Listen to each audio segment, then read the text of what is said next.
Welcome to episode 80 of the Hard Truth About B2B e-commerce. I'm your co-host, Isaiah Bollinger, and I'm back with Tim, back from our mini hiatus.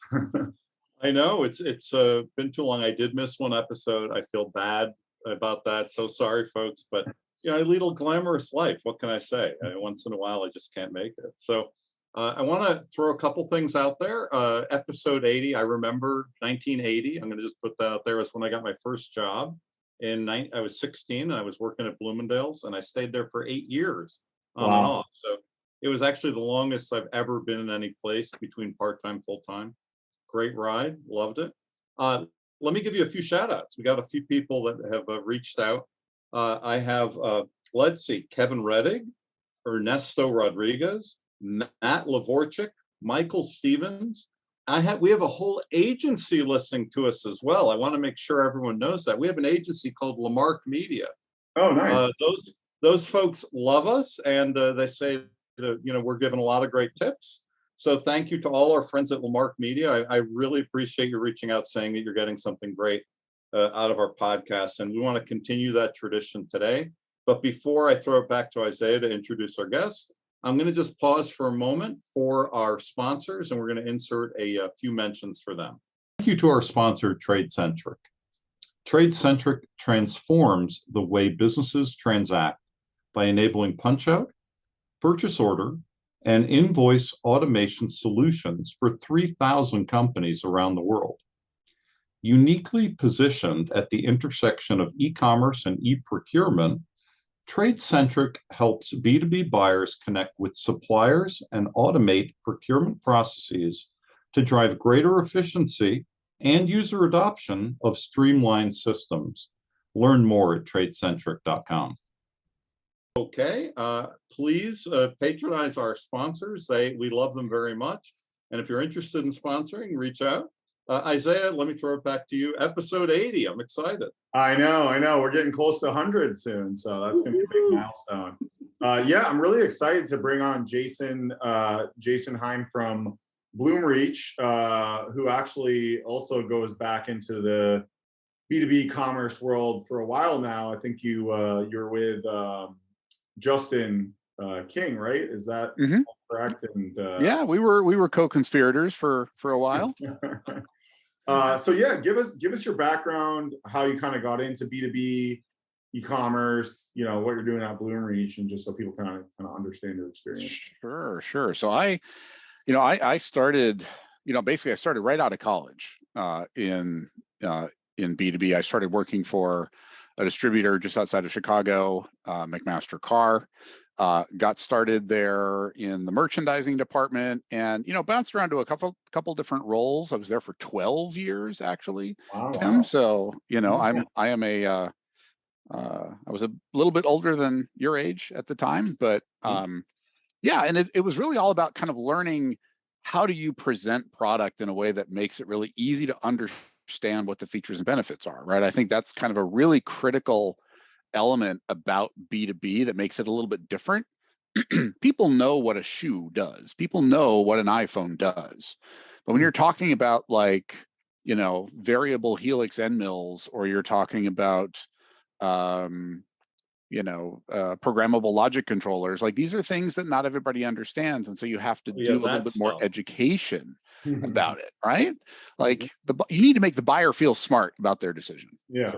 So I spent here someone that is smart, but they're looking at all the different information to understand if it's the right thing, right? Right. I'm looking at two widgets that, gosh, they look a lot alike. What is the difference? How does that difference impact performance? Yeah. Is it worth it to pay more or less, or whatever it may be? Yeah. Exactly. So I spent, I worked in 3 different groups in merchandising. So merchandising a bunch of different product categories. So, cutting tools, abrasives, hand tools, door hardware, a little bit of this, a little bit of that.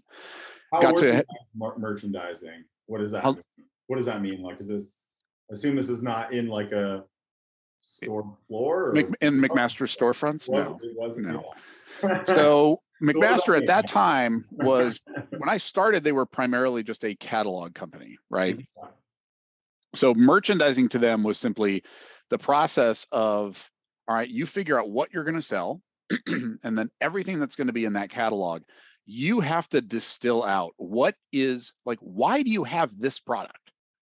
Like, if you can't explain why this product is in your selection, then why are you carrying it? That was their sort of fundamental approach at the time, which made them very unique. They didn't have a lot of, drill bits. They didn't have the same drill bit from 5 different suppliers, right? They had drill bits for general usage, drill bits for composites, drill bits for, we really tried to narrow it down to, so that the benefits of each was really clear. And that approach that they built over 100+ years of doing catalog merchandising, if you go to their website today, you'll see it is still in the presentations that they put together for each product type, each product family. In the copy, they do a pretty good job of really, like, making it very, I like to call it doggy piggy bunny, of really kind of simplifying the language so that it's really approachable. It effectively makes their website as much of a source of education about product as it is a place to transact, and that helps to set them apart, in my opinion. Yeah. So, I was there for like 12 years, built a pretty big Rolodex of suppliers across all these different categories, and then I got a call from Amazon to come out and said, hey, we're getting into B2B. We're going to build $1 billion business from scratch. Do you want to come help? And that's a pretty compelling offer. Yeah, it's like, okay, yeah, I mean, do that. That was kind of my startup experience, even though Amazon at that point was absolutely not a startup. And I'm assuming that, they pay decent money too. So it's not like you're getting $0 to do this. So let's just say when I started, the stock was at $62 a share. So, I just did a spit take. Everyone's listening. I wish I'd held on to more of it, but we had to renovate the house. I understand. So so at Amazon, so I took that merchandising experience, right, that high quality merchandising experience from McMaster-Carr, and then I had to layer it on top of a much faster, more nimble, faster moving, try things, get stuff done culture that was Amazon.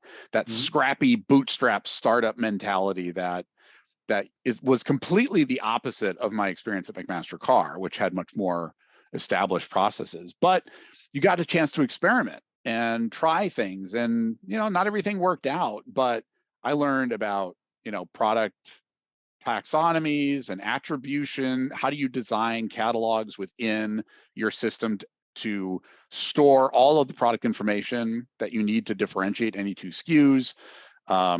Spent time working with, we had to actually build out our own content team, because at that time, a lot of digital manufacturers didn't have good pictures. They didn't have copy, right? That was what the salespeople of the distribution was for, right? They've leaned on that for a long time.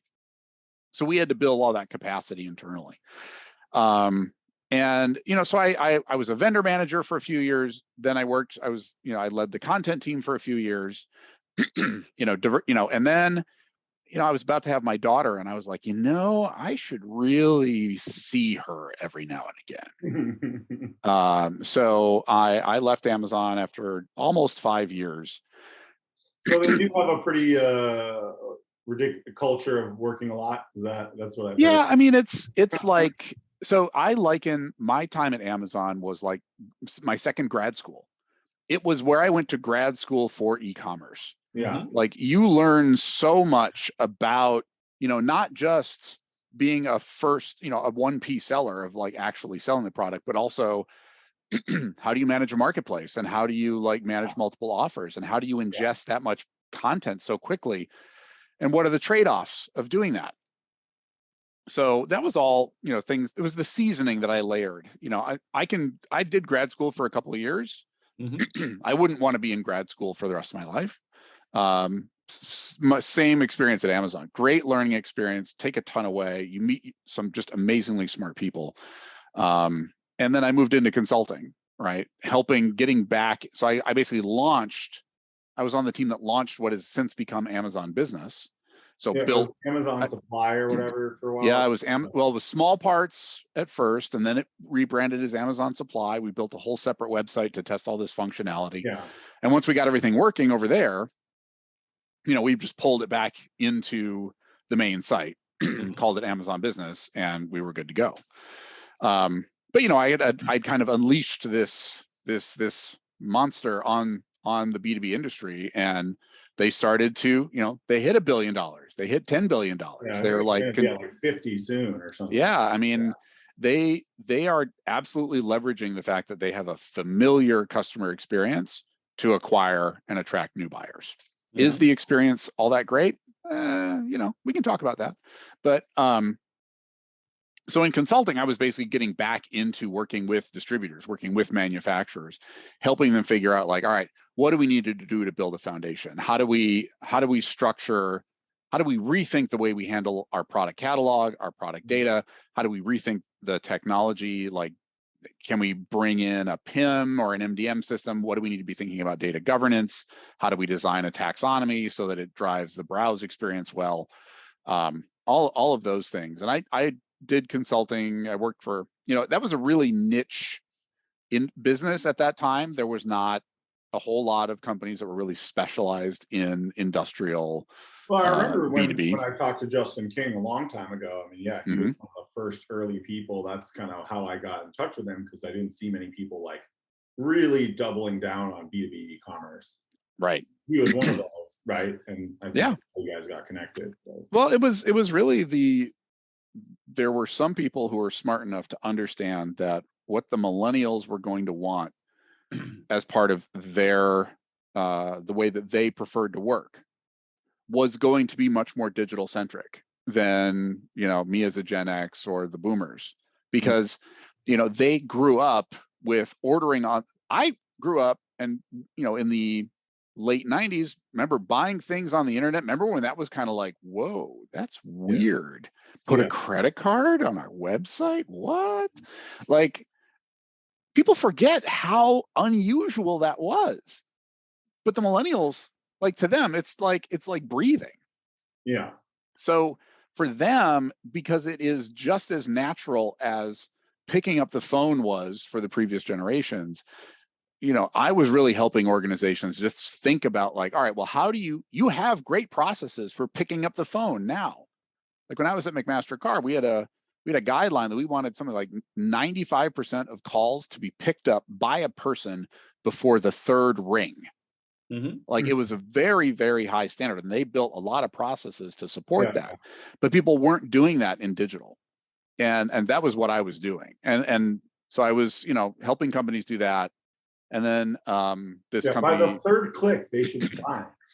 Yeah, it's not that's I go back and forth on that one. It's I'm kind of kidding, you know what I mean? But like, I know what you mean. Like, that is that is a refrain that I hear over and over. Like, we got it, and I'm like, you don't understand how complex some B2B products can be.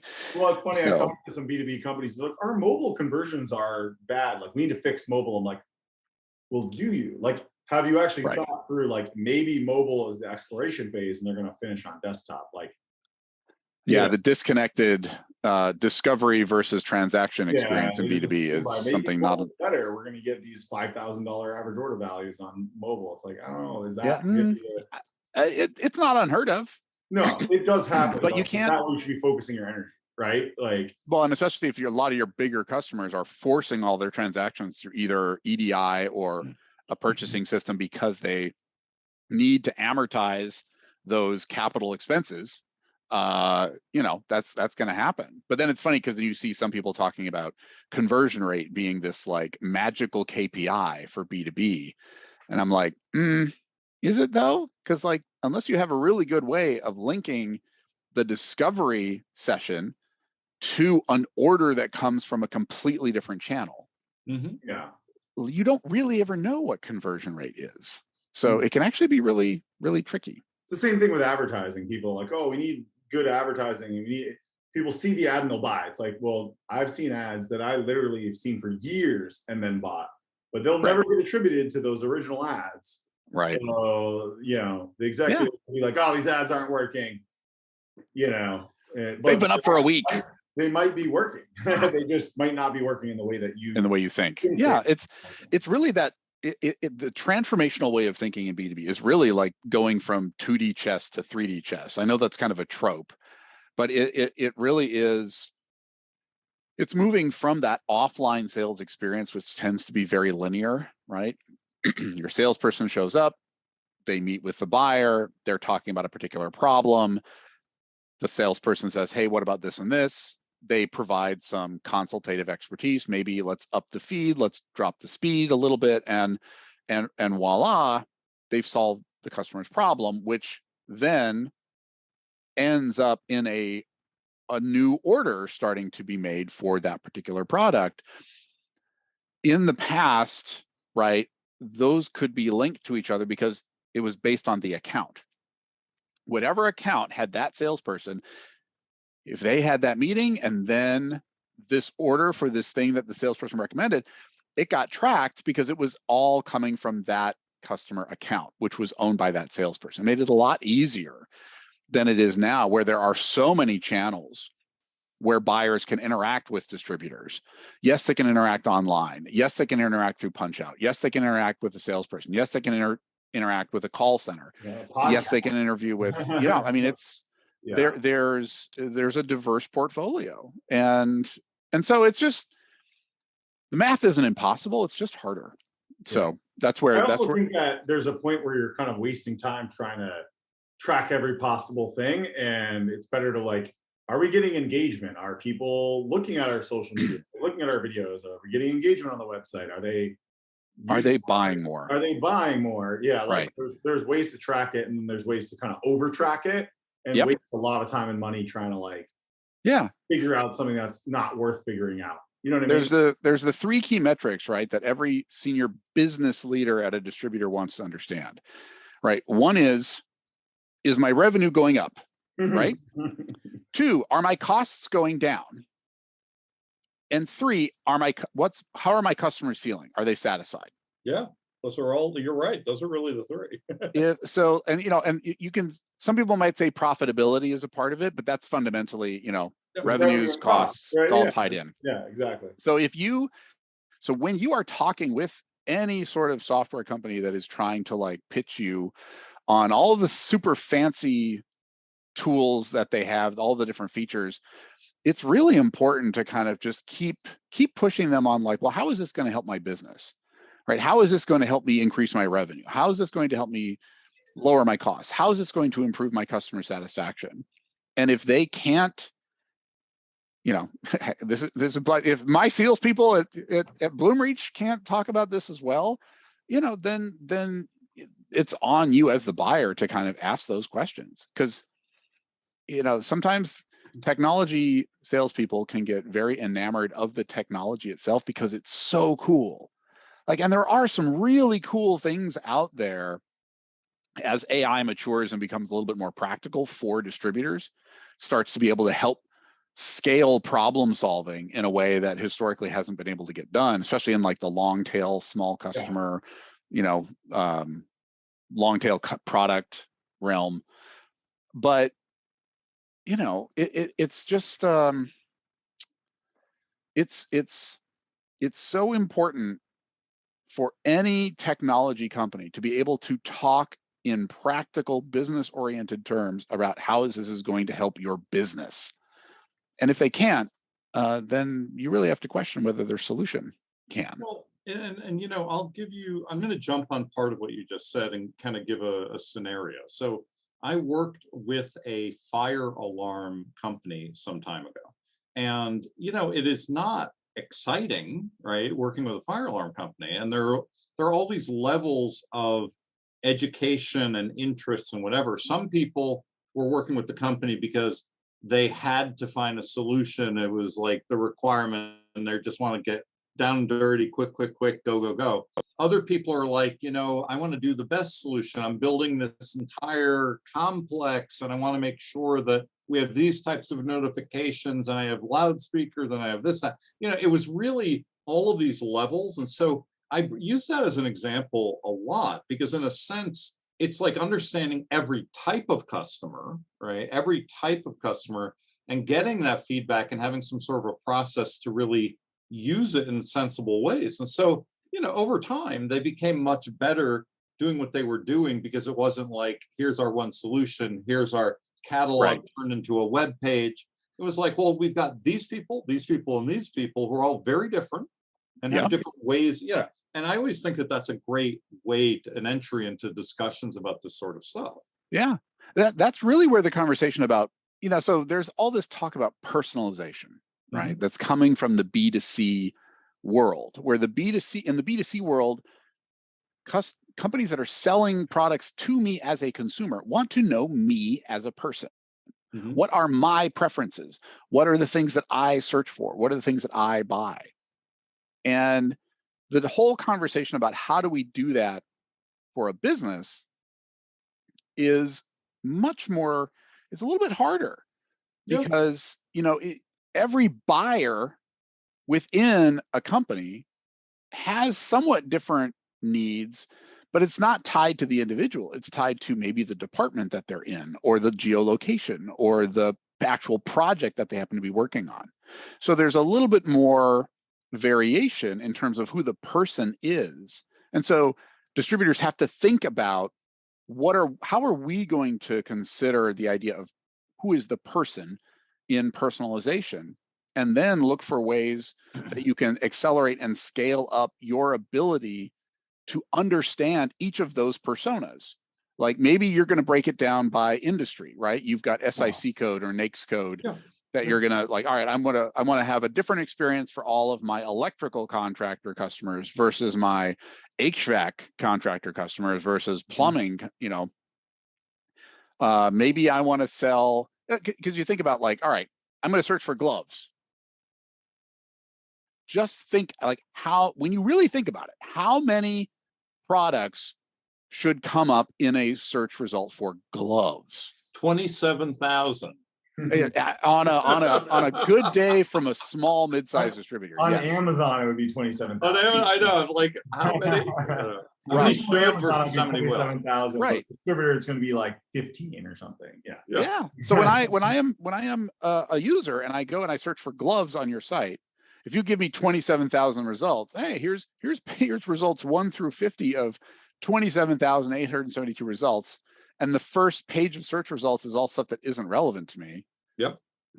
That's a terrible experience. So I agree. So distributors have to figure out, how do we figure out a way so that we can look at who this customer is? Because that's the advantage of B2B. So much more of our traffic is authenticated. People have logged in because they want to see their pricing. They want to see their inventory. Exactly. You might have to create and get verified. I mean, even Amazon Business and that kind of stuff. You can't. So just these things, and you can you can then. This is where AI and machine learning comes in handy, because you can track. Here's all of our customers who are electrical contractors, HVAC contractors, plumbing contractors. You can aggregate all of their behavior and use that to influence. All right, so we got a customer calling, placing an order from a hospital, right? They search for gloves. They always buy nitrile powder-free gloves, like in the boxes. We've got the Navy Yard. I live in Seattle, the Navy Yard over in Bremerton on the other side of the Sound. They're calling in, they're looking for like welding gloves that can resist high heat and weld splatter. You've got, general gardener, like landscape companies. They just want like good, gardening gloves or work gloves. A restaurant, food service, they need gloves. Yeah, you have like shoveling winter. But then I think there's two ways to look at it, because I agree there's that industry side, right, which is very complex. Yep. And then I also think you have the size of the business. So I think for more entry level people, I think the industry stuff gets really like overwhelmed. They're like not even capable of handling that. But so I think we had Staples on, and they said, their research shows that basically any business up to 10 people basically acts like a consumer. An individual. Agreed. Yep. So if you think about it that way, you could say, all right, which is 99% of businesses, if you include sole proprietorships, which are like, it's kind of a business. It's like the side hustle. Is that like Uber? Exactly. You're an Uber driver. You're like a sole. A little bit of this, a little bit of that. Yeah, but if you include sole proprietorships and up to 10-person businesses, that's like it's technically 99% of all US businesses. Mhm. And so you could be like, all right, that segment, it's like, maybe we give you a pricing tier and something really And that's basic. it. It's like, that's it, right? And it's Like all self-service. you're Yep. self-service, e-commerce. Okay, now you're 10 to 100 people or 10 to 50 people. All right, we give you, XYZ. All right, you're 100 people plus, you get your account manager, you get like, I don't know. I think that's one, like that combined with what you're saying with the industry, like to me, that's kind of because now you could say, all right, we know that our customer, it's an industrial customer in the 10 to 100 person segment. You know what I mean? And they may have Yeah. 5 buyers, or they have 5 people in the decision-making process. When you get into like the enterprise, Mhm. it's like even more complicated, right? Anyone over 1,000 people. Right.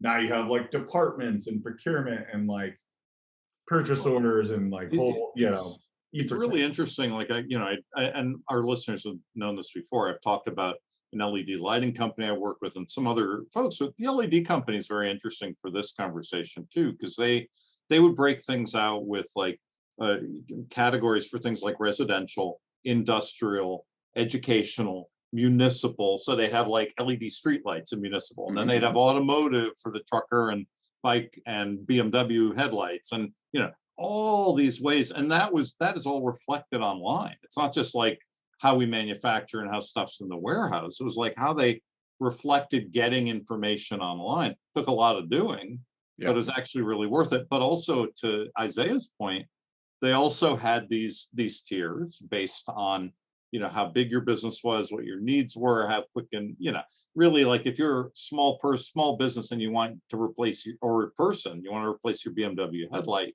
you could still do that. It's not like you had to go through all of these complicated paths to figure out where. Yeah, it's essentially B2C, where B2B, B2C becomes almost the same. And I think what's happening with some of these distributors is I don't think they've actually looked at the data enough, but they're either losing money on those smaller customers because they're spending too much time on the phone and the email and the customer service and all the things that aren't really automated, or they're just not doing it. Right. So they're like either not selling to 99% of businesses, or they're losing money on 99% of businesses. Like I honestly think if you probably dug into the average distributor's financials, you would find one of those two things. Well, and it's for a very simple reason, right? It's fundamentally about resource allocation. Yeah. If you're a small company, right, you generally are not providing enough revenue to a distributor to warrant the distributor devoting its higher cost, higher service, more value add services to your business. That's why they don't give you an account manager. That's why they're not going to hold inventory for you. They're not going to give you a more aggressive discount. They're not going to do a milk run every week to drop your orders off. So this is why those companies, those distributors generally just kind of shrug off the small customer. They try not to devote any resources to it, when what they can do with digital now, because with digital it's all about just looking at the behavior of your buyers in each of these segments and saying, all right, well, now that we used to have just the product data, but now we also know that buyers in healthcare who search for gloves buy these kinds of products. Okay, we can just bump up the nitrile gloves and have an algorithm that does that. So you're able to, with the smart use of machine learning and algorithms, you can actually do a better job customizing the experience for those small customers. Like for the cost of like 1 or 2 employees, you can basically complete a complete custom experience for your smaller customers. Gosh, that makes them feel valued. It makes them feel like they're important. It makes them feel like they know you. Gosh, I go and I search for gloves and it's the stuff I need every time. How do they do that? I've never talked to an account manager. To them, it feels like magic. But for those of us who are kind of in this space, we just understand that this is fundamentally just kind of where this technology is going. Well, go ahead. I'll let you finish. And I wanted to just add one more thing. Go ahead. Yeah, and it's really critical right now because there are a lot of those companies that aren't doing it. So this is, I talk about the great share swap in distribution right now, because the companies that can see why this works and are going out and investing in it are going to be the ones who get share from these next generation of buyers who want to be digital natives, and the ones who are slow to do it because it's a lot of onesie twosie types of orders, right? They're going to start to lose that business, but they may not even see it because the economy is doing, at least if you believe the job reports, pretty well right now. Yeah. Good enough. You know, yeah, good enough. Yeah. So like they're saying, they're actually losing share for a big part of their customer base, but they're just not seeing it because it's being offset by huge growth from their core big customers that are already being serviced as they bounce back from the pandemic. Well, one thing I want to add to that is I think they're also losing a ton of share in the small customers that are just going to Amazon and going to the websites and, basically buying Zorro, yeah, exactly. Or Costco, and they don't even realize how much they're losing on that. Yeah. Oh yeah, no, and I think that's a great point. And an additional point is that, people studied this more in B2C than B2B, but when you're looking at us as individuals and you look at the arc of a career or where you are socioeconomically, people are doing different things at different times. So when you give me a bad experience or I'm not able to make a purchase somewhere, right, I will remember it as a consumer. And 5 years later, guess what? I'm making the decisions at a much bigger company, placing much bigger orders, and I'm not going to go to you. So these studies have been done. Like, this isn't Jim making this stuff up. So really, that's also part of the case, is that you've got to think about like treating people well at every stage of, wherever they are, because those people can come back 10 years later and they have an enormous business like multi-billion-dollar Trellis, right? Yeah. And they're going to have to make big purchases. Well, interesting fact about Trellis: we don't have one assistant. There's not one. We've tried. We have 0 assistants, right? No, there's no secretary assistants, whatever, executive assistant. We have a few interns, but they have specific. They're like, we have a marketing intern. They do marketing work. We have a couple developer interns. We have no executive assistants. So, and we don't need it, honestly, because, we schedule our own meetings. It's pretty easy to schedule meetings yourself with calendar. It doesn't take me that long. I like to control my own calendar. I can't even imagine the idea of like someone else controlling my calendar. But the point I'm making is that we buy our own supplies, right? We're not like a heavy supply because we're pretty digital. We don't really buy, but like, we're big enough where if you like look at the end of the year, we spend a decent amount of money on laptops, monitors, stuff for the office. It adds up, right? Like, it's probably, I don't know, 100 grand, 200 grand, something like fairly significant. And we've had distributors try and get that business, and they're like, we can offer it for you slightly cheaper. I'm like, all right, so how do we order? They're like, log into this like old shitty website.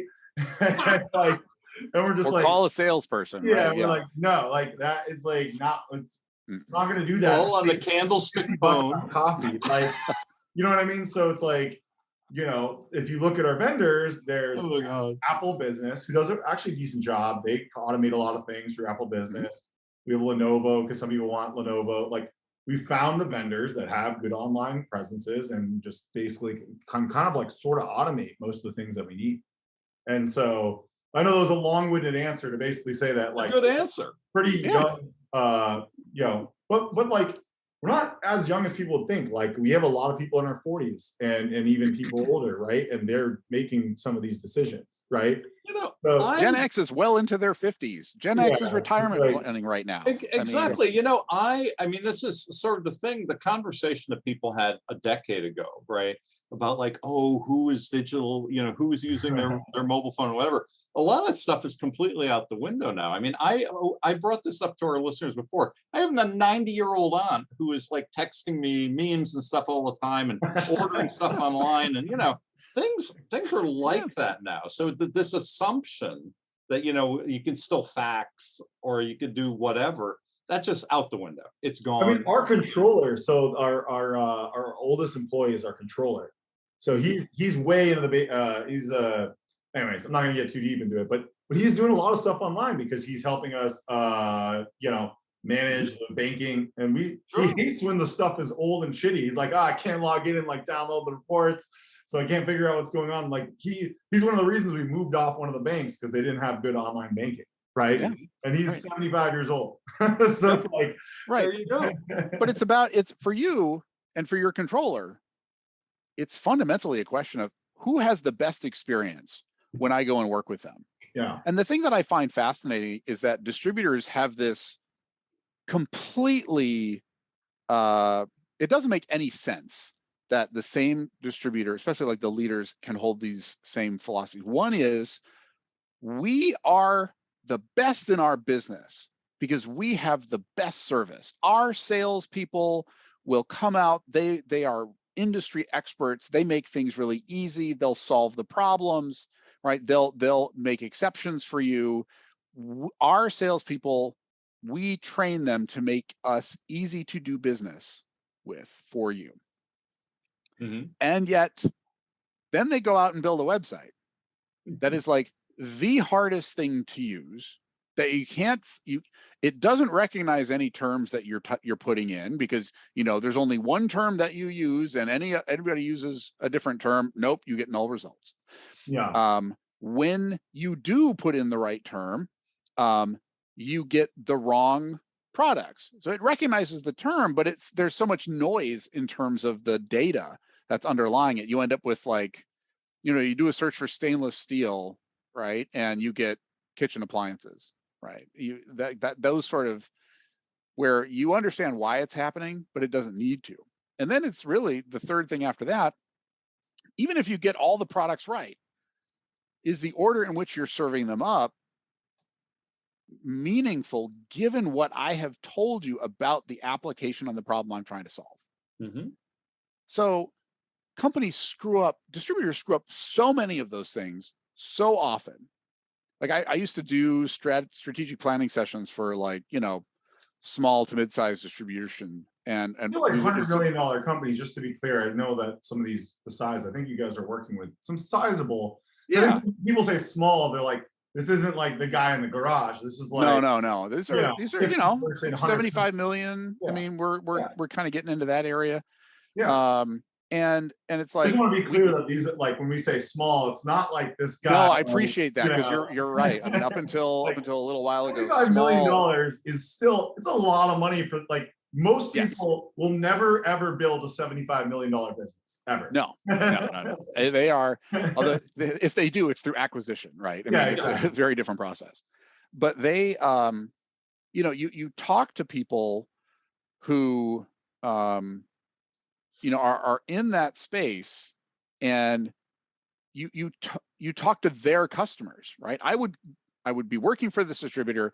I would say, hey, can I talk to like 10 of your biggest customers? And I would talk to their leadership, and I would talk to their leadership and be like, our customers, we know they don't want to buy online. We've talked to them, and we don't want that. But then when I call those buyers directly, and I say, hey, I'm working for ABC company, we're looking at doing a digital transformation, kind of reinvigorating our capabilities online, literally every time, that buyer would say, oh, thank God. I have had my boss breathing down my neck because they're trying to push me to do more business digitally for accounting or tracking purposes or controller or whatever. Exactly, those controllers. And so like they would be like, please, like, tell me who we have to talk to. So what's the break there? And too often, why do the companies think I still have, and you were this is like 5 years ago, right? Just to be clear, I think this was a few years ago. Sure.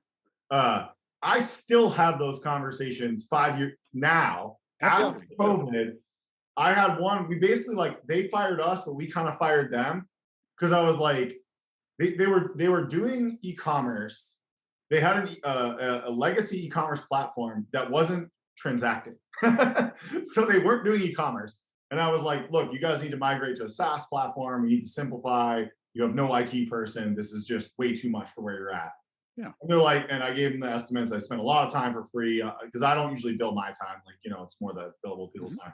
Anyways, they're like, no, because e-commerce is not important, we don't want to invest in that right now. We're just going to keep trudging along on our existing non-transacting legacy, bad code website that we found a bunch of major code flaws in that were like, this is a nightmare to work on. It wasn't, we didn't build it all.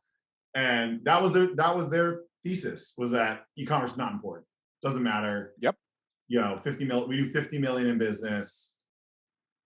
We'll and do it later. Well, he's like, we'll come back to you. And like, right. We can always do it later, right? And it's like, increasingly, that's actually not the case. It's not true. People don't keep going back to old websites just to see if they're actually working now. That's to see if they're better. I mean, it's just not how it works. Like, oh, I had a Yugo 20 years ago. I should go back and look and see what they're doing now. Like, what's that URL again? Let me tell you. Yeah. So the one thing, I don't know about your experience is, Isaiah or Tim, but like what I've often found is the case for those distributors that do have that disconnect. Is like, why? I don't even have all the right answers, honestly, but I want to hear. So what I have found oftentimes is it boils down to salespeople and compensation plans. Mm-hmm. Yes.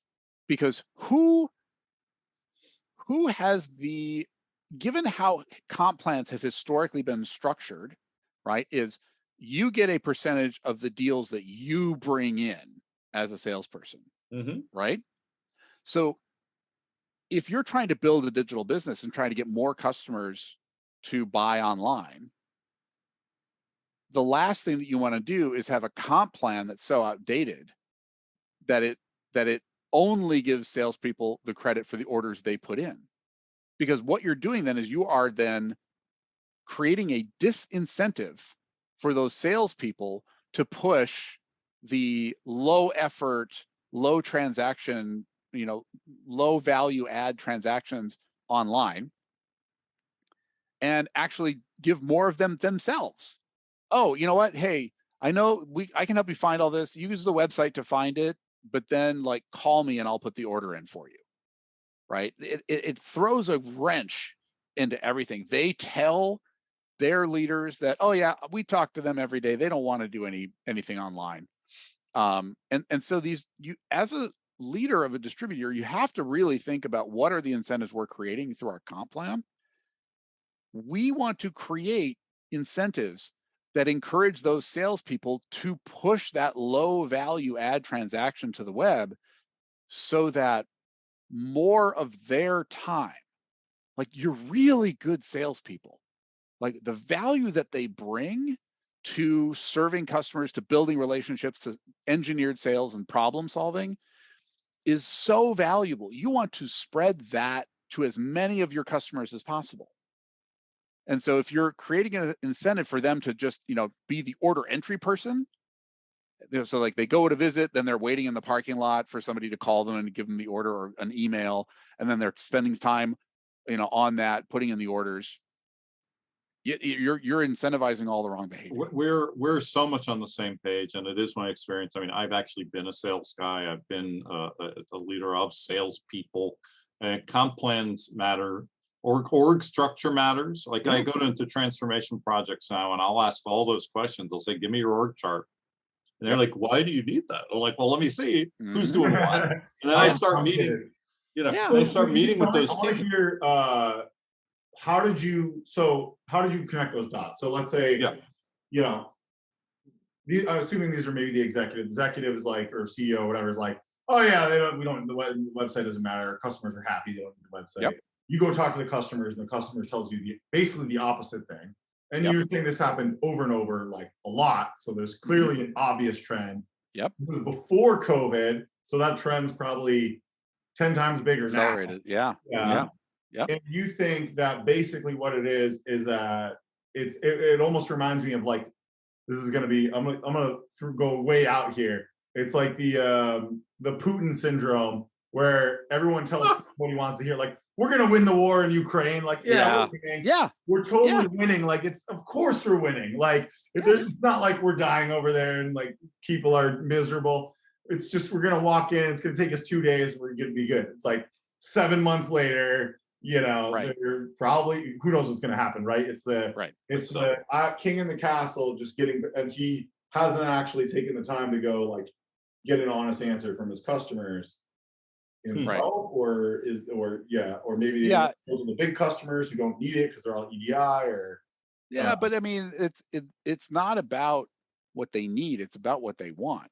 Mm-hmm. I mean, the generational shift in terms of how they want to do business has been so fast between the millennials and now with Gen Z. Like it's if you don't have a decent website, their assumption is you're a terrible business to work with. that's what I don't think people realize. Like when I look at a website and I see a terrible website, I'm like, why would I ever work with this person? I'm like, oh, these people are incompetent. Yeah, Yeah. exactly. Yeah. Like I type in a search for screw machine drill bits, and I get null results. And so I'm like, oh, they don't carry what I want, and I leave. I didn't know that if I had just typed in, stub length drill bits, I would have had 80,000 results.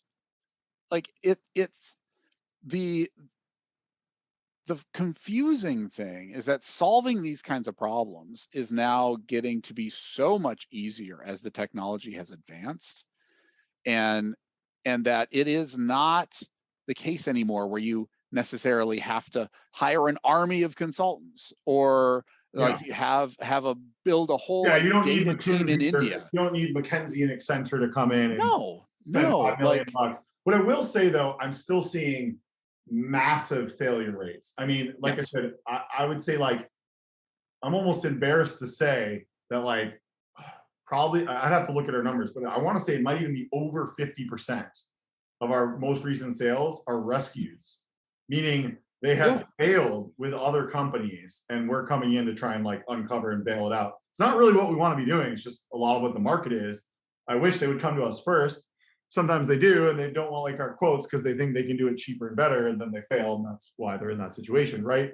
So the reason I think there's so much failure is a few things. One, I think just bad leadership, bad executive understanding of what they're trying to accomplish. But I would say there's generally just like a fundamental massive gap in most of these companies that just don't have technical leadership. Like a CTO, they maybe have the IT guy, but he's really just a mid-level guy. Like he maybe is treated as the CTO, but he's really not a CTO. Or there is no CTO. I've worked with one that there is no IT guy. And so like we outsource that. you have these business people making technical, like it is still technical. Yes, the technology has gotten easier. You have Bloomreach and you have, Unilog, Magento, BigCommerce, but you still have to integrate with your ERP, and you have things that they're not trivial projects, right? And so, maybe it's not 5 million bucks, but it's probably still 200 grand, 300 grand, or whatever it's going to be. It could be more depending on how complex it is. And that's including if you do it in a smart way. Right. Yeah. I actually see there's a you see what I'm getting at, right? Yeah. I think there's a two-part problem that most distributors don't understand. I recently finished a book written by a couple of guys. It's called Digital First, and it is so written by Vamshi Guntha and Sharul Ladou. One of the things, and it's actually, if anybody who's gone to business school has read The Goal by Elihu Goldratt, and it's like this operations manual that teaches you operations by telling you a story. Yeah. So it's this really interesting. I mean, Tim, have you read it? I mean, yes, I have. Yeah, it's a great book. It's a great book. So what these guys have done is they've actually taken that same approach, a narrative-based approach to solving the digital transformation conundrum, and the kind of walking you through it. And one of the things they talk about that I think is so important is that there's actually a two-part problem in digital transformation that most distributors don't do. One is, how do you digitize your existing business? That's really important. It is. But if that's all you do, you're not taking advantage of what digital can help you do. So that's why the other part that most distributors don't think about is, what are the things we could do as a digital first company that represent opportunities to grow the business, to expand beyond what we've done today. And like just To be a better opening your business, mind like to be that. a more Yeah. nimble, you know, I think Right, just nimble is a big part of it. Like you said, Amazon, you were at an old school company, then you went to Amazon. It was like completely different cultures. I don't Right. think it's a coincidence that Amazon pretty soon is going to be the largest revenue company in the world. Yeah. Well, I mean, they're going to surpass Walmart next year, in a year, like right. pretty soon, right? I mean, Yep. So that's the thing. It's about how do you actually start to think in a digital first manner, because I think distribution is one of those industries that has historically been a fast follower when it comes to technology. They don't ever want to be first, right? Like especially like, you know, in the mid-sized space, they want to see somebody else be successful first and get pulled into it. yeah, they're not the early adopters. They're not going to go like deep Mm-mm. into headless and build like the cutting edge headless website, like, you know, especially like you said, the mid-sized guys. They Right. see 5 other guys doing it, and they're like, oh, you know, now it's time. Yeah, like, oh, maybe this will work. But like that's but Well, then that the but even problem is, then but they here's try the, to do it just to be as good as those 5 guys, yeah. not trying to think about how do we build something that is world Well, class, what scares me bigger. is I don't think people realize the momentum involved in this, and that the catching up is, I think, going to get harder, right? You have the digital first companies are going to build this snowball. They're going to get the talent. You know, let's say I'm ready to get a new job. If I was interviewing at some of these companies, and like, unless they're like, you're the CEO and make all the decisions, I have to go work for someone that's not technical. It's like, Yeah. do I really want to work there? Or I could go work for whatever, maybe someone that's more digital first and Right. is snowballing and making these really fast improvements once they got the infrastructure in place. Another way I would link all of this too. I mean, you mentioned the narrative piece. I mean, I'm a big fan of talking about narrative. My husband's a scholar of narrative, actually. I mean, so I talk about narrative all the time. But, you know, people have been more comfortable talking about narrative and the power of storytelling for branding and for marketing and for social media than they have about tech and general transformation of businesses. And that's a problem, right?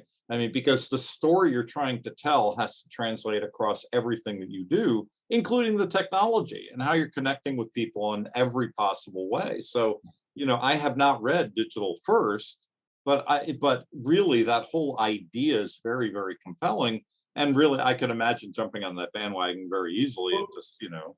What point do you think it's too late, right? Because if your competitors have Bloomreach and whatever, good e-commerce site, AI is working, you know, it's kind of like it's almost creating the self-fulfilling prophecy where it just kind of snowballs and your experience gets better and better.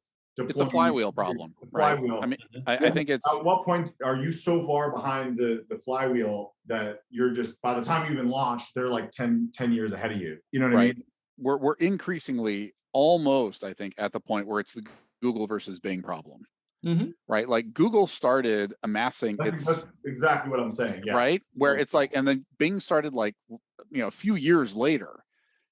And the problem is that the training data that Google has that they accumulated in those first few years is so critical. Like it's an exponential growth, like it's only going faster and faster. And it doesn't matter like how, you know, unless there's some sort of revolution in algorithms, which are increasingly hard to come by.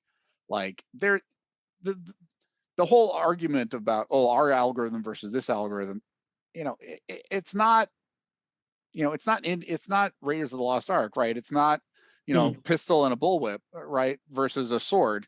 You can like buy these now too. They're all right. You can buy the algorithms from right. You know, Amazon Web Services and Google Cloud and like, you know what I mean? Sort of. Like yeah, I mean it's out there. I think there's different approaches, but I want to get back to your original question. Like, when is it going to be too late? I think that we're almost too late. Yeah. I for somebody who's just, and especially like because one of the things about that book that is so interesting is like, so this idea of the dual aspect of digital, needing to digitize existing business plus come up with something new, is just kind of like the first step.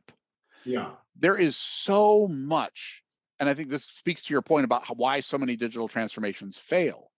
There are so many things that you have to consider about moving to digital. You have to consider the technology. Yes, you have to consider the people and hiring and staffing, but you also have to consider changing the culture of a company. You have to consider changing processes. You have to consider changing value. Like it is completely tearing apart, reinventing, and putting together a new business around a new foundation that can actually support your continued accelerating growth going forward. And to do that, given the power of machine learning, which every day is absorbing that, creating that composite data set of, yes, we have all this information about product, but we also have this information about what is the buyer's behavior? What are people searching for? What are they clicking on? What are they buying? And it's just sharpening, like that hybrid approach of merging product and customer and behavior data to automatically tune your site in a way that scales because it is automated is the thing that is now dumping gasoline onto the flywheel of digital. And just another angle on what you just said, because I'm completely aboard with what you said. I mean, what's kind of funny too is I mentioned, I think somewhere along here that I've been doing e-commerce for 23 years, right? 23 years. So when you go into a business, it's like, what has changed over the last 23 years, right? I have been, and I went back and checked this because I did a presentation for somebody on this stuff. I've been on social media for 18 years. 18 years. I've been on a mobile phone for 14 years, right? Wow. So, right? All of those things are true. If all of those things are true, where have you been? You got one of the 14 years, 18 years, 23 years. I'm right? curious, there's a deviation. You got one of the first iPhones? Yeah, I got the first iPhone. I had a BlackBerry before that. So I don't count it so much as a smartphone, even though it probably is, right? I remember, but I had BlackBerry before it, right? Yeah. BlackBerry wasn't really a smartphone though. It was like, it was a little different, but like, the UI was easier. But you see my point though. It's that I don't want to. You're right about. I'm talking about being too late, right?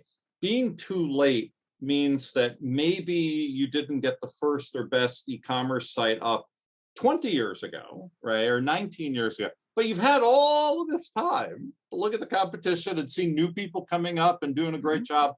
In the meantime, what happened? Amazon is making hundreds of billions. All of these companies have done their thing, and here you are, right? I think B2B is just behind though, right? So like we obviously kind of already saw it with retail. And I think, there's a very rare exception. I mean, you have like TJ Maxx as maybe one of the few exceptions, but like basically if you don't have good e-commerce strategy in retail, like you're kind of done, right?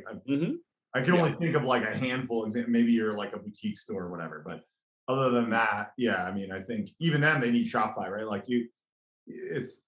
you're basically done in retail without some sort of e-commerce strategy. I think B2B is just still kind of, to your point, it's not, the door hasn't closed yet, but I feel like we're like, could be next year, could be after, could be probably within, I think by 2025, if you're not pretty far along with this stuff, the door is probably closed. I'm holding you to it. We're gonna get back to this. I think episode 232 or something. Yeah, there is the reality though too that there are distributors out there that are intentionally not investing, because they are not positioning themselves to be a going forward, business. They are positioning themselves because they want to get acquired. Yeah. And so the last thing that they want to do is incur this big cost that isn't going to have immediate returns. And this could, it's a family business where the kids aren't interested in doing it, or either they, him and his dad sold the business. They had zero e-commerce, but they have great margins because they don't invest. Yeah, exactly. That's the whole thing. And they got right.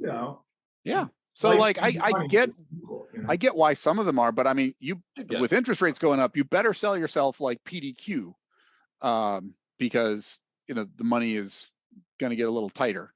I mean, and at a certain point, eventually they'll be like, well, what's the value here if we're 10 years into it? And so you're right, there's a window to that. There is also, I think, a fear that distributors in particular have of disruption. right? A lot of these companies have had the very same business model for the last 60 years, right? It's very outside salespeople dependent, service dependent, value add dependent.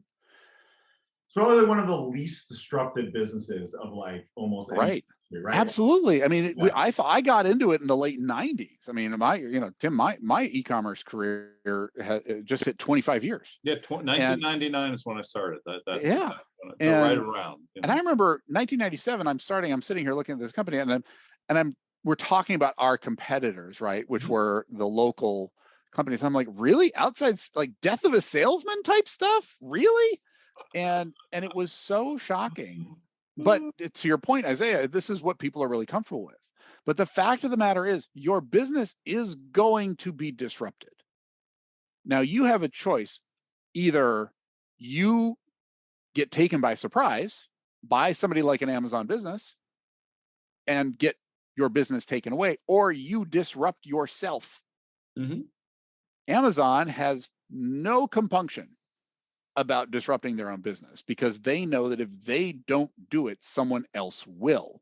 Mm-hmm. And in this, with these businesses that are coming from the era of, contracts and exclusive territories, like that's just not the way the world works Not gonna last much longer. What happens when you lose your exclusive contract?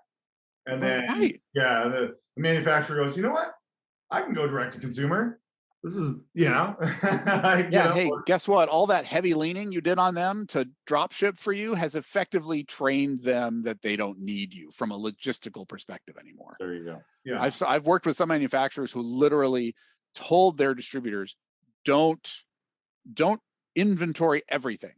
We can get everything from our distribution center to your end user customer in 24 hours from one of our 3 global facilities. They're that good at it. All right, well, if brake pack is not your value add anymore, what's left? Yeah. There's a reason Tesla and Apple are so successful, right? Exactly. Right. Yeah. I mean, there's a reason those companies are just like skyrocketing over the last 5-10 years because they don't really have much middlemen. They have basically no middlemen. Right. So this is where it's on the distributors. You have to diversify your portfolio. If logistics and transportation and supply chain is not where you're differentiated, digital represents a place where you can be differentiated, because there are a lot of people out there who have a horrible experience, who make it so hard to find and learn about the products that you're selling. If you can basically take what some of your salespeople do in terms of that very simple, like core feature benefit, right? It goes back to what I was first talking about. What does McMaster-Carr do really, really well? They explain the features and the main benefit for every product that they sell. If you can do that and you create an experience that makes it easy for your buyers to go from your homepage to a product page, you're ahead of 95% of your competitors, and you're disrupting them. Until you're not, if you don't do it soon. Right. Until you're disrupted. Exactly.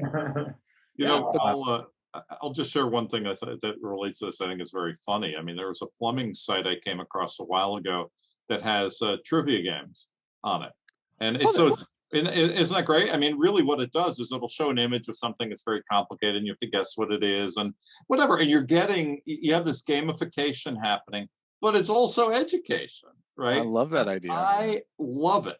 And I've seen it so rarely in B2B. Again, I've seen more of this a little bit more in B2C, where people play in that way. There was a school supply site that I saw that probably first a few years ago. But I love that kind of thing, because it ties in with all of this. You're building engagement. You're adding some educational value. There's a little bit of fun. Why not? You're creating something different about your experience. Exactly. Yep. So we're going to let you have sort of the last word here as we get closer to wrapping up, because we'll probably have to wrap in a few minutes. So, sure. So what else should our listeners know about the world of distribution, or any of these things that we've talked about? What do you think would be another topic to throw out there? I think the inevitability of it, I think, is I think the thing that I really want to beat that drum. Sure. Like the time when you can, there has been this cultural philosophy within distribution of, I just need to get through today. Right? I just need to get through today. I need to get through today. I need to get through today. I just need to kind of keep my margins good. I need to keep my turns good. I need to keep my customers happy.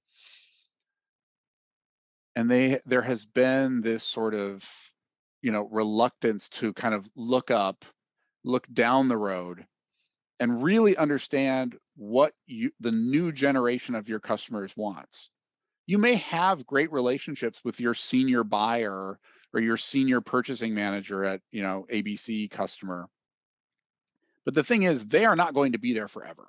And in fact, increasingly, people are moving out of jobs and moving into jobs. So it's like, if the relationship that you have, if the relationship selling that you do is only face-to-face, is only person-to-person, then the odds are it's going to get more and more difficult to maintain, because between people and employees turning over at your customers, between your salespeople turning over more frequently and more often, you have to find a way to take some of that relationship building and move it into your digital space, so that when a buyer comes, that the experience, even on day one, is recognizing, oh, I know you're in this kind of industry. I know you generally have these kinds of problems. I know when you search for this, having that ability to kind of, on day one of that new employee starting, to immediately be perceived as, oh, wow, this is great. Man, I've never seen it. I usually have to try three or four different terms to find what I want. Or, the stuff that they're showing me in recommendation, I bought a big screen TV last week, and now Amazon's saying, you know what, you should check out big screen TVs. That sort of just not thoughtful approach is what turns buyers off and makes them look somewhere else, because it makes you look like you don't understand the business. It's not that they don't think you understand e-commerce. E-commerce and the business for this next generation are the same thing. And so you can't anymore think of, well, we're going to be terrible at e-commerce because we're so good at traditional. More and more customers aren't going to see a difference. E-commerce is the business. I think that's what people don't realize. Exactly. But the reason I like e-commerce is because it's ERP, it's order management, it is every facet of the business. And I think that's why they also failed these projects, is because they're like, oh, it's this separate thing. It's like, no. It's going to touch IT. It's going to touch customer service. It's going to touch finance. It's literally going to touch every single facet of the business, which is why more and more businesses are doing more and more through e-commerce, right? It's just easier to run a business. I think we should write that book. E-commerce is the business. Right? Yeah, seriously. That is the book. I'm happy to write an intro. I think it was one of our guests. He's one of the smartest people I know in e-commerce, honestly, and B2B. And he said, for B2B companies, if the relationship, if your value prop is, oh, we have a good relationship with our customers, that's not a defensible position anymore, right? Because these relationships are more, easily broken, right? Ephemeral. Yeah. They're more, yeah, exactly. It's not like the Mad Men era where you have the same customer for 30 years, the Lucky Strike. Right. Yes. Yeah. Yeah, that just doesn't happen much anymore, right? And and it's hard, and the ones that are still out there are harder to maintain, because you have this employee turnover on both sides. Yeah. Because digital experience is making it easy to look at and consider other options, right? You don't have to pick up the phone and call somebody at a competitor to see hey, how could you service my business? You can just go to the website and see if the experience there shows you that they get it. It's immediate. It's very quick. And those first impressions really count. So I know we're way over time here, but what do you think the effect is of the baby boomers retiring? Because that's going to really speed up, right? They're going to be in the crux of retiring, which maybe a lot of them are some of these buyers each year as they all retire. Like you said, that's buyers, and then they're going to get replaced by new buyers, right? So yeah, this is I don't want to sound like I don't like the baby boomers, because it's not that, but it's just what I have seen is, so what I think is going to happen is we're going to see a tidal wave of digital transformation. Yeah. Because I think the blocker to a lot of that, especially in like the family-owned firms. Like I've worked with a couple of them where, like the parents, move to the board and they move out of the operational president, CEO roles, and the next generation comes in there. And there's like suddenly an avalanche of interest in like, okay, now we're ready to do this.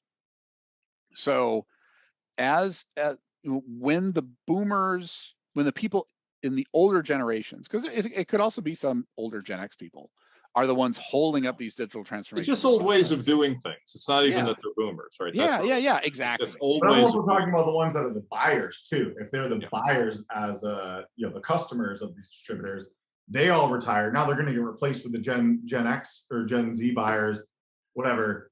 Now, now the buyers will be like, hey, this site sucks. I don't want to use this anymore. It's funny, actually. I think that started to happen with the pandemic. Like there were a lot more boomers who started using digital in 2020 because they didn't have a choice. So, and it's sort of like sometimes you don't learn something until you're in a situation where you have to do it, right? Like, it's like that whole mentality of, well, I'll teach you to swim by throwing you in a pool, right? Like, okay. Well, I mean, the example, and again, it's a B2C example more, but Instacart is a good example of this. A lot of people did not use things like Instacart to order groceries at all. And, a lot of the folks who stayed with it are in fact boomers because they realize it's convenient for them and their lifestyles and whatever. So maybe they have physical ailments. They can't go. Yeah, it's probably harder for them to, like, I know my mom, it's not easy for her to just like get up and go carry like 3 giant bags of groceries and exactly. B2B is no different. B2B is no different in this, Well, this is great. Yeah, we definitely need to bring you back. I think we didn't even scratch the surface. I think what I would love to do is bring you back and talk about the actual execution of these digital transformation projects. So much in the weeds there. I think that's a whole episode of just why they fail. How it could be a whole series.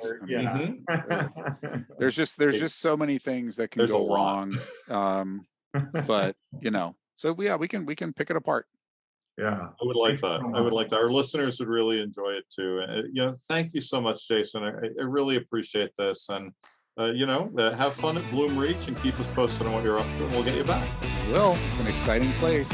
Next gen stuff. I love it. Excellent. But now we're going to close out episode 80 already. Pleasure, guys.